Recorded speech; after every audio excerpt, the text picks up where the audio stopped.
আশুরা ধর্মনগর বিধানসভা উপনির্বাচনকে সামনে রেখে নয়াপাড়া মোটর স্ট্যান্ডে বিজেপির উদ্যোগে একটি বড় জনসভা অনুষ্ঠিত হয়। সভায় দলীয় কর্মী সমর্থকদের ব্যাপক উপস্থিতি লক্ষ্য করা যায়। জনসভায় প্রধান বক্তা হিসেবে উপস্থিত ছিলেন প্রদেশ বিজেপি সভাপতি রাজীব ভট্টাচার্য। এছাড়া উপস্থিত ছিলেন বিজেপি প্রার্থী জহর চক্রবর্তী সহ উত্তর জেলার একাধিক নেতৃত্ব। বক্তব্য রাখতে গিয়ে প্রদেশ বিজেপি সভাপতি রাজীব ভট্টাচার্য সিপিএম ও কংগ্রেসকে তীব্র ভাষায় আক্রমণ করেন।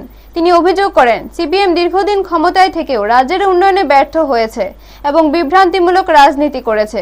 অন্যদিকে বর্তমান বিজেপি সরকার উন্নয়নের রাজনীতি করছে বলেও দাবি করেন। তিনি আরো বলেন, রাজ্যের সামগ্রিক উন্নয়নের জন্য বিজেপি একমাত্র বিকল্প।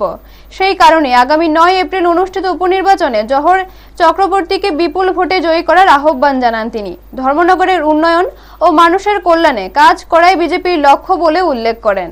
সভা শেষে কর্মী সমর্থকদের মধ্যে যথেষ্ট উৎসাহ দেখা যায়। বিজেপি নেতৃত্বের দাবি, এই জনসমর্থনই তাদের জয়ের পথ আরো সহজ করবে। ব্যুরো রিপোর্ট, নিউজ তৎকাল 24।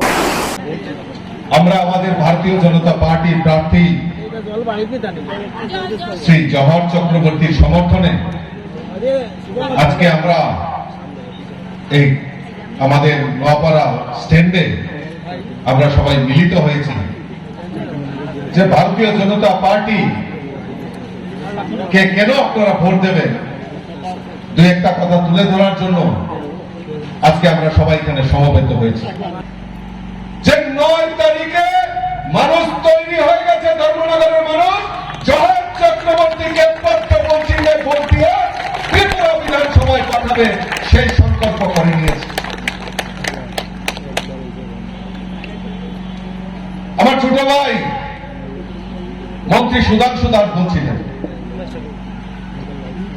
যে তো 4 মে আমাদের ভোট গণনা হবে, তার জন্য আমাদের অপেক্ষা করতে হবে।